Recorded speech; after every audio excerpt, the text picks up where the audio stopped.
मैं हूँ माइकल डिसेंटा।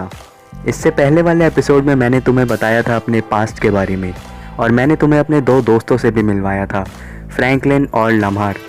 आज के इस एपिसोड में मैं तुम्हें बताने वाला हूँ किस तरीके से मेरी और फ्रैंकलिन की दोस्ती इतनी ज़्यादा गहरी हो गई।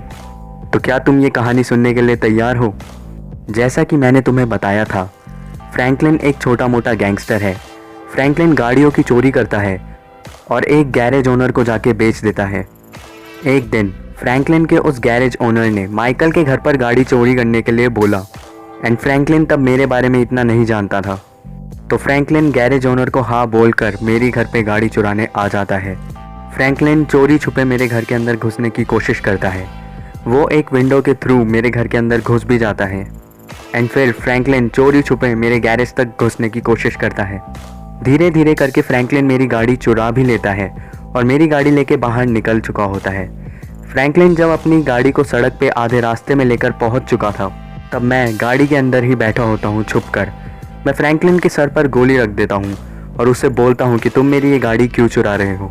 फ्रैंकलिन बहुत ज़्यादा घबरा जाता है। फ्रैंकलिन मुझे सब सच बता देता है कि उसे ये ऑर्डर मिला है गाड़ी की चोरी करने का, एंड मैं भी समझ चुका होता हूँ कि इसमें फ्रैंकलिन की कोई गलती नहीं है। फ्रैंकलिन तो नॉर्मल चोरियाँ करता है। फ्रैंकलिन को बोलता हूँ कि गाड़ी को गैरेज के पास लेकर जाओ और गैरेज ओनर का कांच तोड़ दो।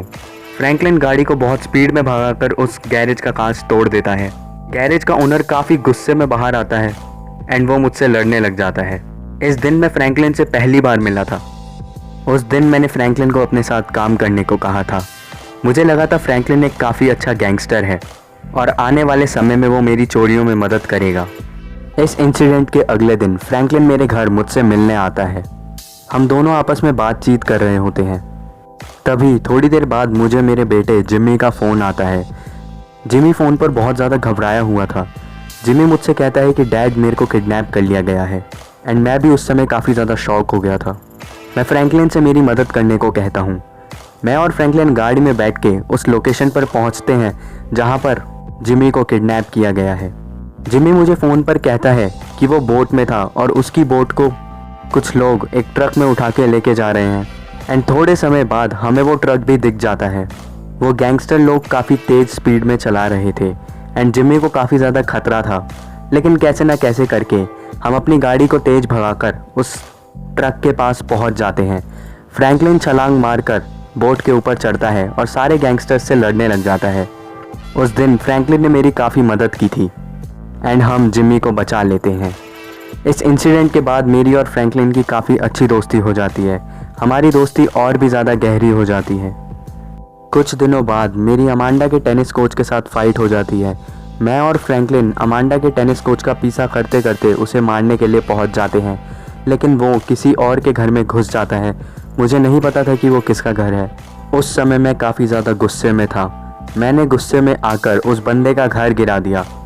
उस बंदे का घर गिराकर जब मैं और फ्रैंकलिन वापस आ रहे होते हैं, हमारे घर पहुंचने के थोड़ी देर बाद हमारे घर पर एक गैंगस्टर आता है। वो गैंगस्टर लॉस सैंटोस का बिलियनर है। वो आता है और काफ़ी बुरी तरीके से मुझे मारने लग जाता है, एंड फिर मेरे को पता चलता है कि हमने जिस बंदे का घर गिराया है वो टेनिस कोच का घर नहीं, वो बल्कि एक बिलियनर का घर है, मार्टिन मद्राज़ो। इस तरीके से मेरी और मार्टिन मद्राज़ो की दुश्मनी काफ़ी ज़्यादा गहरी हो जाती है। मार्टिन मद्राज़ो मुझे कहता है कि मैं तुम्हें अब से जो जो काम बोलूँगा तुम्हें वो करना पड़ेगा, नहीं तो तुम्हें मेरे सारे पैसे चुकाने पड़ेंगे। और इस समय हमारे पास इतने पैसे थे भी नहीं। इस तरीके से मेरा एक सबसे बड़ा दुश्मन लॉस सैंटोस में बन जाता है, मार्टिन मद्राज़ो। इसके आगे की कहानी हम अपने नेक्स्ट एपिसोड में पूरी करेंगे। अगर आज की ये कहानी आपको अच्छी लगी हो तो एक लाइक ज़रूर कर देना। मिलेंगे नेक्स्ट एपिसोड में, तब तक के लिए बाय।